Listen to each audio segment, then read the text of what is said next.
Lo primero es entender el concepto que frontera, o la frontera, o el territorio de la frontera, no es lo mismo que la Araucanía, ya que el actual territorio que conocemos es producto de una serie de podas y de injertos territoriales a lo largo del tiempo que dieron origen a la actual región de la Araucanía. Y por lo tanto es más correcto hablar del territorio de la frontera y abarca bastante más que el actual cupo geográfico de la Araucanía.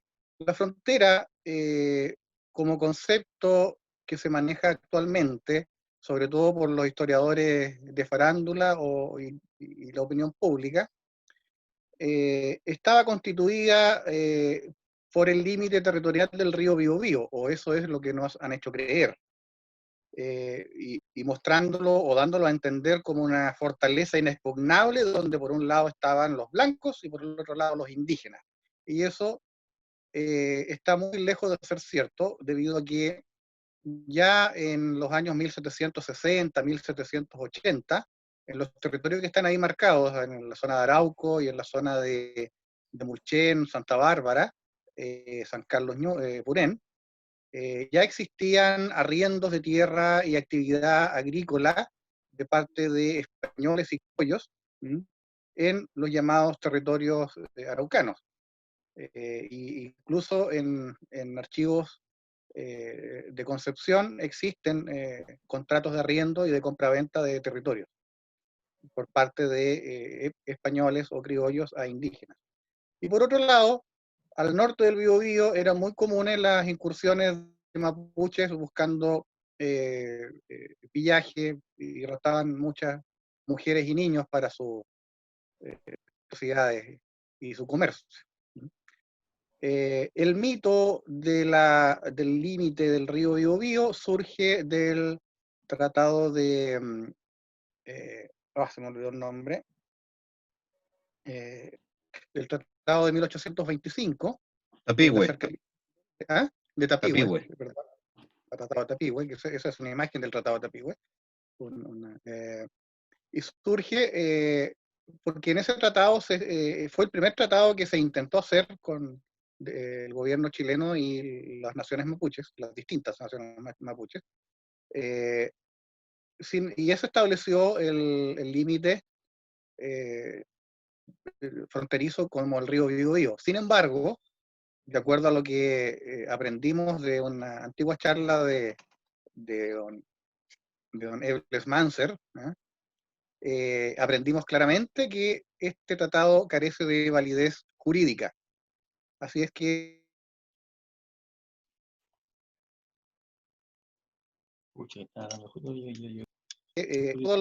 desde ese entonces. Entonces, para el concepto de frontera, ¿aló? Se corta un poco. Para el concepto de frontera, nos circunscribimos al año 1852, cuando se crea la provincia de Arauco, cuya capital fue Los Ángeles. Su primera capital fue Los Ángeles, y comprendía los límites como frontera del río Laja hasta su desembocadura en el Biobío, y de ahí hasta los contrafuertes cordilleranos hasta el río Carampangue en el Golfo de Arauco. Ese es el límite norte de la frontera original. Y como el límite sur se comprendió el río Tolten hasta sus contrafuertes cordilleranos sobre el lago Villarrica. Esta frontera empezó a avanzar, tal como se mencionó, en el año 1861, con la fundación de los fuertes de Negrete y de Mulchen.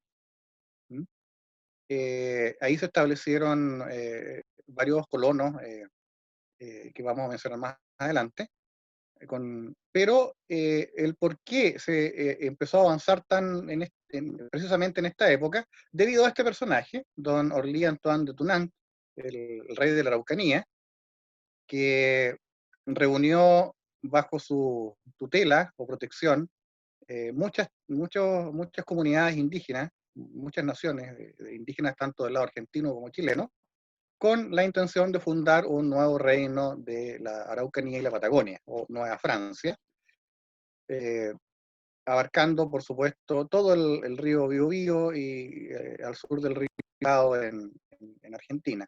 ¿Mm?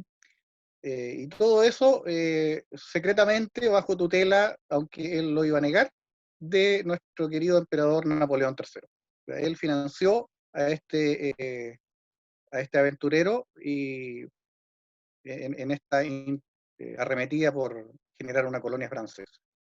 Para el año 1870, el gobierno chileno con su ejército avanza en una serie de fortificaciones llamada la línea del Mayeco, que abarca todo el territorio costero hasta Tolten y un avance hasta las ruinas de la ciudad de Villarrica, estableciendo un límite sur, el río Cruces, y hasta su cauce medio, y de ahí en línea recta prácticamente hasta la ciudad de Villarrica. ¿Mm? Para 1878, la frontera corre a la línea de Traillén con los fuertes de Traillén y Adencul, y finalmente para 1881, la fuerte arremetida de la línea del Cautín con una fundación de muchos fuertes que fueron complementados hacia 1883 con el fortalecimiento de la línea del río Tolten con los fuertes de Villarrica y Bucón. Para 1887 se crean las provincias de Mayeco y Cautín, que en conjunto son muy similares a lo que es la Araucanía, un poco más pequeño. Eh, y para 1927 se le recorta a la parte norte de la provincia de Valdivia las regiones entre el río Tolten y el río Cruces para incorporarlos a la actual región de la Araucanía, y con eso para 1974 tenemos ya la novena región formada por estas dos provincias, los actuales límites. Como ven, el concepto de frontera a través del tiempo fue también evolucionando.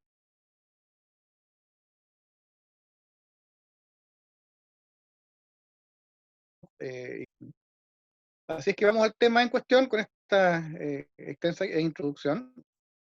Lo dividí en varios procesos esto de la presencia alemana. El primer proceso lo llamo la expansión valdiviana, entre los años 1852 y 1857.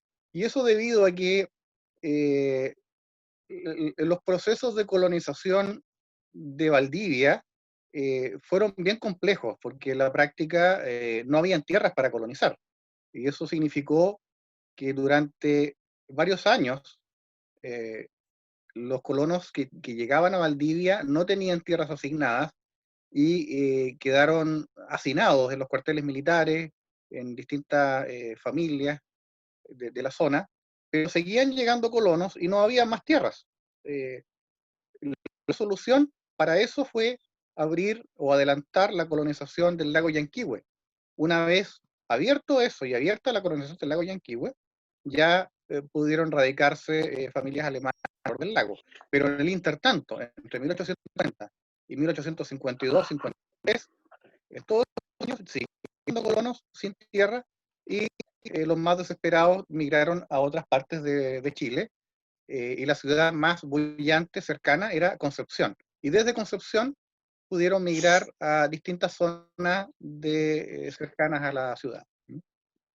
Es así como en este periodo encontramos apellidos alemanes en Concepción netamente valdivianos. Behrens, Brandt, por nombrar algunos, eh, Hoffmann, Westphalen, Tillmans, Petersen, Martens, típico apellido valdiviano, Keller también.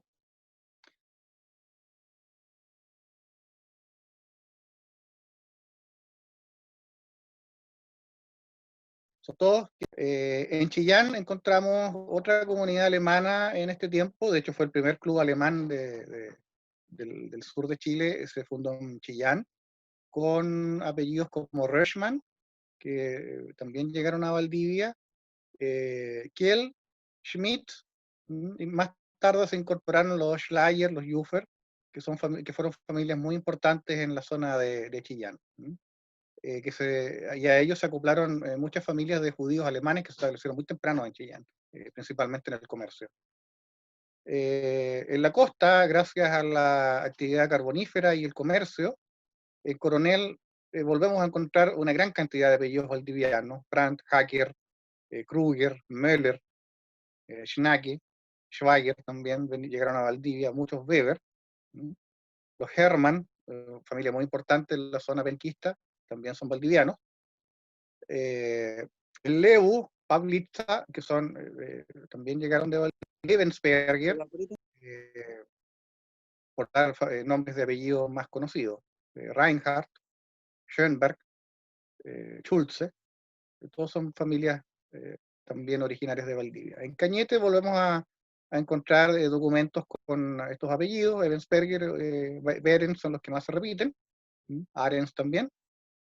Y en Los Ángeles, muy tempranamente destaca Hoffman, que instaló el primer molino. Clicks tenía una curtiembre, Gaspar Schick tenía una mueblería.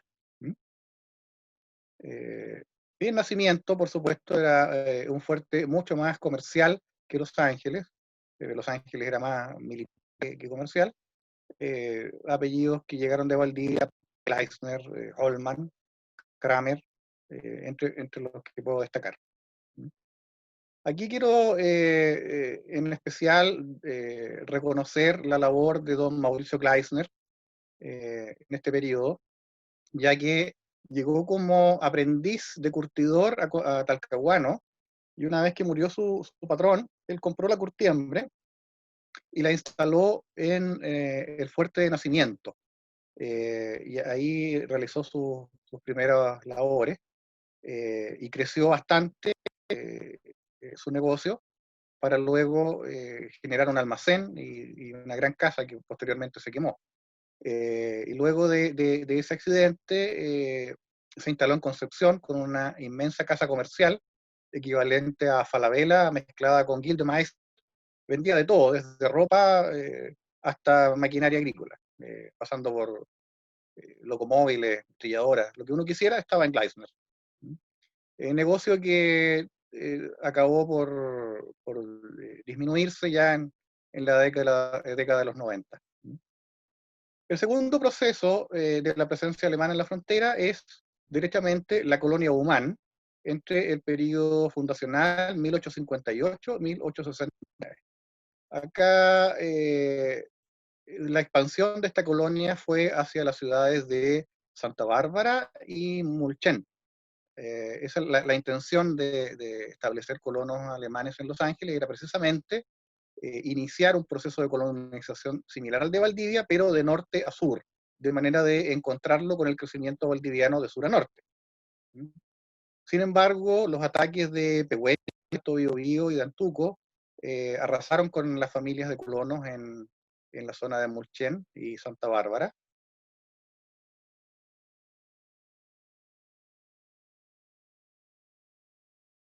Y debieron necesariamente en las afueras de Los Ángeles, que está casi absorbida por Los Ángeles, en lo que es hoy día la Avenida Alemania.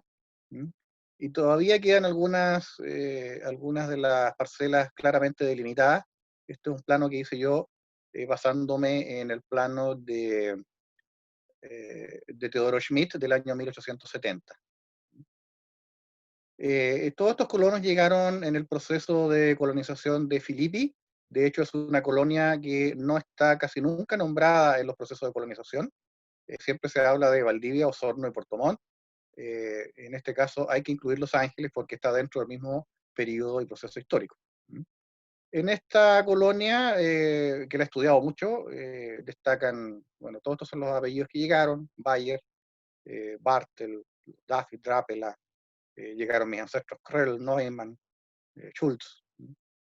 Y más tarde se incorporaron por matrimonio los Frind, Heck, Clapp, los Matheson, los Massman, que llegaron primero a Los Ángeles, después a Temuco, los Rolack y los Fiemeister, que habían llegado antes al lago Yanquihue, a Puerto Vara específicamente.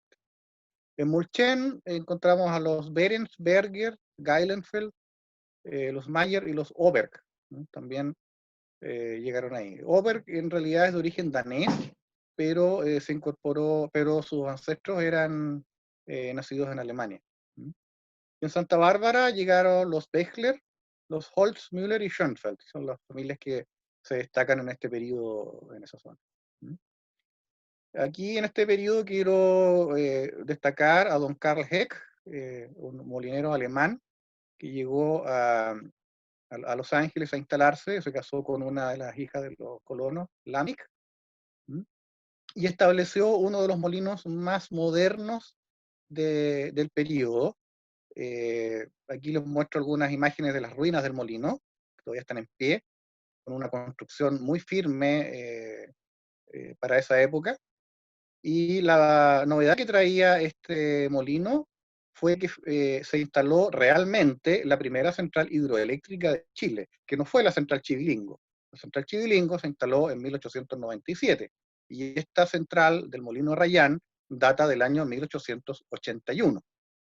Así es que esto es un hecho histórico conocido por los angelinos, pero olvidado por el resto del país. La primera central hidroeléctrica está en las ruinas todavía en el molino Arrayán en Los Ángeles. El tercer proceso lo separo de este, es el periodo de colonización de Angol, en 1870 y 1882. Debido a que ahí ya se fortalece la presencia militar con la refundación de Angol en 1867, creo. Eh, y ahí se corre la frontera y todo el territorio de la isla de La Laja, considerando Los Ángeles, Santa Bárbara, Molchen y Negrete, pasan a la provincia de Biobío y la capital de la provincia de Arauco o territorios de colonización pasa a ser Angol. Y en esta ciudad destacamos varios apellidos alemanes que vienen tanto de Concepción como de Valparaíso, como asimismo de la colonia alemana de Los Ángeles. Ahí otra vez Neumann, Kröll, Hoffmann, ahí aparecen los Horn, los Schmidtmanns, Wegener, también son de la colonia de Uman, Kressing, Kramer, los Klapp que llegaron desde Alemania, Estados Unidos, luego talcahuanos, se establecieron acá también, en Angol. ¿Mm? En los sauces, en el mismo periodo, tenemos los Eichenroth, los Schaub, Schmidtmann de nuevo, von Delitz. ¿Mm? Y en Lumaco destacan los Bosman, otra vez los Eichenroth, los Escuge, los Gundermann, Klapp, Krell, nuevamente los Neumann, están en todas partes estos Neumann, los Rollack y los Rückert. ¿Mm? Todo este proceso se debe más bien al auge del cultivo del trigo gracias a este caballero, don José Bunster, el rey del trigo, que vino a cambiar un paradigma productivo, pasando de la cosecha manual eh, tradicional de nuestra tierra con este instrumento, y por supuesto la cosecha a yegua tradicional, pasó a incorporar maquinaria de tiro animal, mucho más rápida, que esta es un croquis de una cosechadora de trigo, una cortadora de trigo, de caña, eh, para ser traspasada a una máquina trilladora a vapor. Esto hizo que la producción agrícola fuera mucho más eficiente, la cosecha más rápida y los tiempos de cosecha también mucho más cortos, con el objetivo de instalar una serie de molinos en distintas partes de la frontera, todos asociados al actual Molinero del Globo. En este periodo quiero destacar a Daniel Krell, quien fue mi bisabuelo. Eh, Él nació en la colonia de Zillertal, en Silesia, hoy día territorio polaco, hijo de emigrantes tiroleses. Eh, Llegó a los 18 años y se estableció como colono en la colonia de Los Ángeles, en Humán. Fue agricultor, propietario, pero luego le vendió las tierras a su hermano y debido a que eh, él aprendió topografía con el propio Teodoro Schmidt, y por lo tanto él mismo le sugirió trasladarse a Angol, ya que los territorios podían ser mucho más promisorios. Así es que con con su primera fuente laboral, que fue topógrafo aficionado, se estableció en Angol con una cervecería, ¿m? Que luego pasó a ser una destilería. Y los que han escuchado un poco historia de la Araucanía, se cuenta que José Bunster, que ya mencionamos, tenía un dicho, que era: yo pacifiqué la Araucanía, eh, eh, pacifiqué más la Araucanía con mi... José Bunster no tenía destilería. Eh, el aguardiente era comprada por don José a mi bisabuelo Daniel Corral. De eso hay documentos. Bueno, don Daniel también se dedicó al comercio como buhonero, recorrió toda la Araucanía, fue buscador de oro también. Para 1892 encontró una de las pepitas más grandes de oro, que la vendió en Valparaíso, 495 gramos. ¿Eh?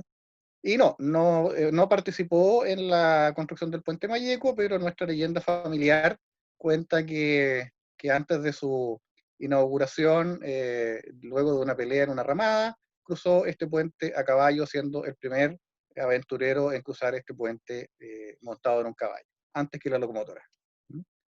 Fue propietario de muchas tierras en Tepurén, Lumaco, Los Ángeles. Llegó a tener más de 3.000 hectáreas dedicadas a la agricultura, con 300 empleados, y para finalmente trasladarse a Los Ángeles, después del fallecimiento de su madre, donde murió en 1924, rodeado de su numerosa familia.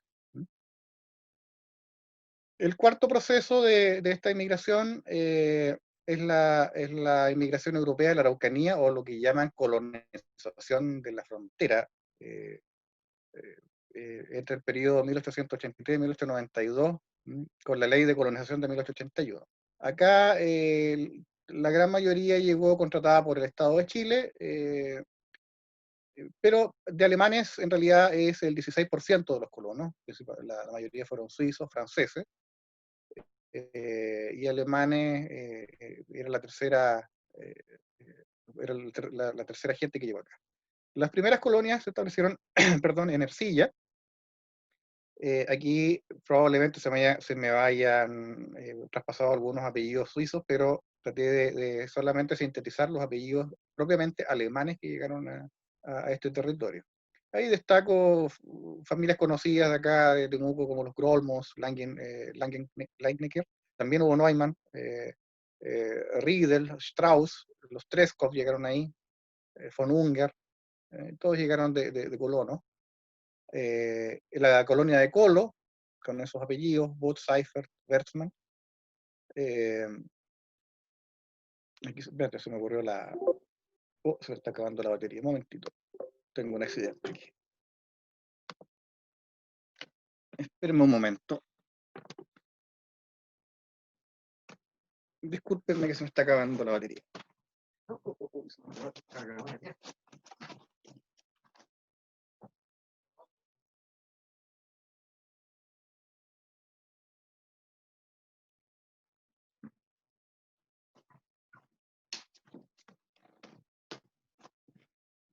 Perdón, se me quedó el cargador en la oficina buscando internet. Ahí sí. Eh, en Victoria tenemos todos estos apellidos bastante sobresalientes hasta la actualidad. Kiekov, Reinman, Tam, todavía viven acá en esta zona. Frinz también estuvieron ahí, primero en Los Ángeles, algún pariente Neumann también. En Quechereguas, esta zona fue principalmente suiza, pero los alemanes que llegaron ahí principalmente son Frinz, Gimpel, Kleinert, Reinhardt, Wolf. Eh, en Contulmo, esta colonia sí es netamente alemana, es muy famosa, tiene todavía muchas actividades tradicionales hasta la actualidad. Llegaron también muchas familias de Valdivia, de Los Ángeles, de Puerto Varas, a complementar a los colonos que llegaron acá. Ahí llegaron muchos llegaron principalmente a armar una colonia originalmente de tipo religiosa. Ahí pueden leer, se puede leer bien, ¿no? Los apellidos más, más comunes. Entraillén fue una de las ciudades más bullantes de la Araucanía en su tiempo. Eh, Se vuelven a repetir apellidos de las otras zonas, apellidos valdivianos, Schwarzenberg, Schnake, llegaron los Radke ahí, Goodman, Evers, también Drapela de la colonia humana, los Müller llegaron con Tulmo, los Kleine, en Quino, y voy a pasar un poco rápido estas zonas, para que vean un poco más bien en el mapa la cobertura de las colonias, en Galvarino, los Clayes, Kleinstolber, eh, la colonia El Salto también muy famosa, en Quillem, eh, los Reinicke, Müller, los Paslak todavía están ahí, Afelt. La colonia de Temuco fue también bastante grande. Se van repitiendo varios apellidos, pero aquí las colonias más tardías fueron las de Purén, Adencul, Chanco, y la colonia de Ñelola, ahí llegó una sola familia alemana que fueron los Horn. En Lautaro hay un poco más familias alemanas, también provenientes de otros lados. En honor al tiempo vamos a pasarlo un poco de largo. Y aquí quiero destacar en Temuco a don Eduardo Menzel, que si bien llegó primero su familia a Valdivia, se estableció bien temprano en Temuco y fue el dueño de una fábrica de cecinas ubicada en esta propiedad que todavía se encuentra en pie en Temuco, a una cuadra de la plaza, que fue ampliando y traía su materia prima, los cerdos, tanto de arreo desde su quinta en Avenida Alemania, ahí está alguna imagen de la fábrica, como también se atrevió a instalar una línea férrea desde su quinta hasta la fábrica por su cuenta, en la cual podía llevar con más cantidad de cerdos para faenar. Y esa línea férrea después se usó para el tranvía eléctrico que existió en Avenida Alemania, de Temuco. Ahí hay un par de imágenes de esta zona. Fue el promotor también de la electrificación de la ciudad, se dedicó a la agricultura y a la explotación forestal, fue fundador de la tercera compañía de bomberos, hoy conocida como Bombas Germania, impulsó muchas labores sociales. Bueno, finalmente el quinto proceso de otras colectividades alemanas que llegaron después del proceso de colonización, ya entramos netamente al periodo de la expansión del ferrocarril. El eje de producción, el eje de desarrollo se traslada desde la costa hasta el eje central del ferrocarril. Y tenemos alemanes en Nueva Imperial, Caragua y Puerto Saavedra, principalmente debido al importante tráfico fluvial que había con la ciudad de Valdivia. Y la mayoría de los apellidos que encontramos en esta zona son valdivianos, como los Westermayer, los Cope, Time, Holzapfel, Thiers, Trautmann, todos llegaron a Valdivia, excepto ese Neumann que se venía de Los Ángeles. La colonia de Allipen, que es bastante tardía, destaco acá a los Grover, Griege, que todavía están, los Fritz, los Weber y los Schleier. Los Schleier llegaron primero a Chillán y después se establecieron en esta zona. Todavía hay descendientes de ellos en la zona de Freire. Y en Teodoro Schmitz fue una de las colonias también tardías, casi de posguerra, de Primera Guerra Mundial, apellidos como Baumer, Hausmann, Hunt, todavía están presentes en la Araucanía. Hay otras colonias alemanas que en este periodo pudieron haber llegado, pero no las quise ampliar porque corresponden a un trabajo sobre las empresas de colonización, que son principalmente las de Faja-Maisan, las de Quilaco en Villarrica-Pucón, y la de Gorbea. pero eso corresponde más bien a un trabajo más extenso de las referente a las empresas de colonización que trajeron muchas familias alemanas a esta zona. En este periodo voy a destacar a don Carlos Thiers, que llegó primero a la zona de Puerto Montt, se trasladó a Imperial, Nicaragua, dedicado a la producción de trigo y también al molino. Un molino junto con su hermano, uno en Carahue y el otro en Nueva Imperial. Luego cada uno se hizo cargo de un molino. Actualmente está vigente el molino Thiers de Carahue, tal cual como lo ven ahí, todavía está funcionando. Y la casa Thiers está actualmente en pie frente a la Plaza de Armas de Carahue. Y en Nueva Imperial, don Carlos se dedicó, además del molino, a una fábrica de cerveza que fue bastante apetecida en esa zona. De hecho, se dice que él cambió el paradigma del gusto de la gente de campo por la chicha de manzana a la cerveza. También tuvo actividades forestales y finalmente terminó construyéndose su casa en los años 20 del siglo XX en la ciudad de Temuco. Compró una quinta, construyó una casa con un arquitecto de Valparaíso y que actualmente aloja al Museo Araucano de Temuco, que es la Casa Thiers. Eso, cortito, muchas gracias, espero que no los haya aburrido tanto. Aquí un poco mis referencias consultadas. Gracias, Arturo. Muy interesante para la mayoría de nosotros que no tenemos ascendientes en esa zona. Es impresionante la cantidad de lugares que fueron habitados o fundados o construyeron familia en ellos. Me impresionó. Yo no sé si la mayoría de esas familias siguen en la zona o ya se han mudado a otros lados.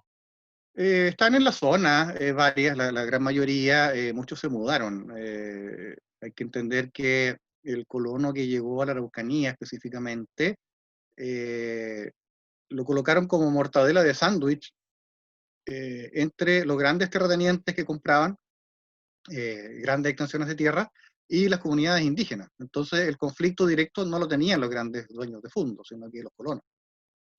Pero más allá del conflicto, el colono alemán específicamente tuvo una muy buena relación con los mapuches, a punto tal de que muchos si bien es cierto, mantuvieron su relación. Active su micrófono, porque seguramente lo tiene apagado. Arturo, bueno, felicitarte por la charla muy buena, muy interesante y novedosa para muchos de nosotros. Y te quería hacer una pregunta. ¿Por qué mencionas el nombre de la colonia como Uman? ¿Se refiere al lugar o aquí cuando hablas de Los Ángeles, esa colonia alemana?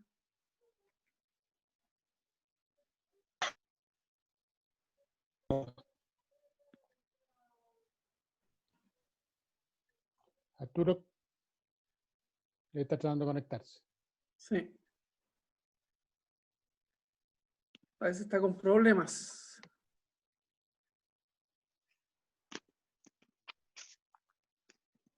Démosle un espacio.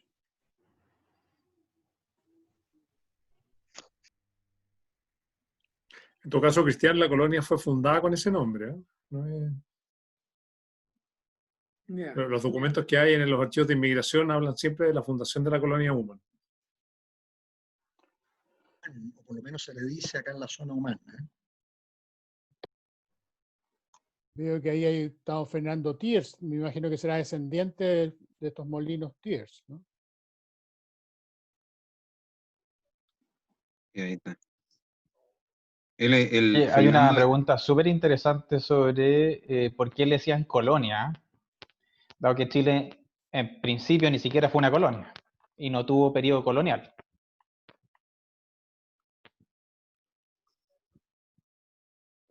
Respondiendo un poco a don Jorge, Fernando Thiers sí es descendiente de la familia Thiers de Carahue. De hecho, ellos organizan, no sé si todos los años, una reunión familiar de los Thiers en diferentes zonas de algún pariente, y este año, este verano, fue en Carahue y Puerto Saavedra, fue en Carahue en realidad. Y Arturo hizo una presentación de una charla porque él justamente descubrió, bueno, ahí volvió Arturo para que nos cuente esa relación. Bueno, sobre otra charla en realidad. Encontré una relación, un vínculo ancestral entre tres familias alemanas de Chile. En realidad son más familias, pero las más importantes son los Thiers, los Viehmeister y los Neumann de Los Ángeles. Todos descendemos de una sola dama del siglo XIX, a la que llamamos la madre Dorotea, porque ese era su nombre, Dorotea Lotz, probablemente de origen francés, hugonote. En la zona de Stendhal, donde son mis ancestros, ahí hay mucho apellido francés. Los Thiers, de hecho, no son alemanes, son franceses, que fueron expulsados ahí de Francia, pasaron por Suiza, sur de Alemania, hasta llegar al norte, estableciéndose en esa zona de Magdeburg. Y hasta el día de hoy quedan familias allá de ese apellido. Esos son los Thiers alemanes. Yo ofrecía la palabra por si alguien la quiere, por favor. Sí, me gustaría tomarla un breve minuto. Oye, Arturo, ¿y tú pretendes publicar algo más respecto a esta investigación? ¿Un trabajo más extenso? ¿O un artículo para una revista, por ejemplo? Sí, claro. En realidad estoy disponible para hacer cualquier publicación. No me he dedicado porque he estado más en pesquisa de datos. Para mí son más importantes las fuentes que las publicaciones. Y en la práctica soy bien disperso. Uno no puede llegar, la verdad es que nunca investigo una sola línea. De repente me encuentro con la típica barrera de no encontrar datos y me cambio a otra familia. Ahí me voy a buscar mis bravos, mis lascanos, ¿no? Mis palavicinos, que también tienen sus propias barreras. Perfecto. Y a todo esto, oye, súper buena la presentación, muy bien, ¿eh? Me quedó claro el concepto de frontera. Claro, disculpen nomás, de repente habían algunas interrupciones nomás de señal, que está bien inestable aquí. Alcancé a escuchar que había una duda respecto al nombre de la colonia Umán. La colonia Umán se llama así debido a que ese terreno que le pasaron y vendieron a los colonos, se llamaba Potreros de Umán y era de propiedad del ejército, eran terrenos estatales. Ahí el ejército, el destacamento militar, engordaba los caballos, ¿sí? Pero eran unos pantanos, unos verdaderos pantanos, no tenían mucha más valor agrícola.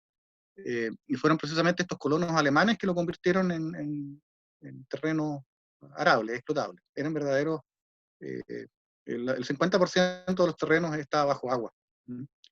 Y se llama así, bueno, hay dos teorías. Una que es de origen indígena, algunos reclaman un tal Umán, y otros de que uno de los primeros hacendados establecidos en Los Ángeles, desde 1739, perdón, era de apellido Guzmán, uno de los primeros dueños de esa zona. Y Guzmán se fue derivando a Humán en la usanza del pueblo más llano, principalmente los mapuches. No sé si alguien más quiere intervenir. Por favor, active su micrófono. Yo quisiera hacer una pregunta, comentario, Arturo. Tú indicaste de que todos estos colonos que llegaron fueron un poco el jamón del sándwich entre los grandes terratenientes y el pueblo araucano que había sufrido la pacificación en esa época. Tema que da para una charla completa.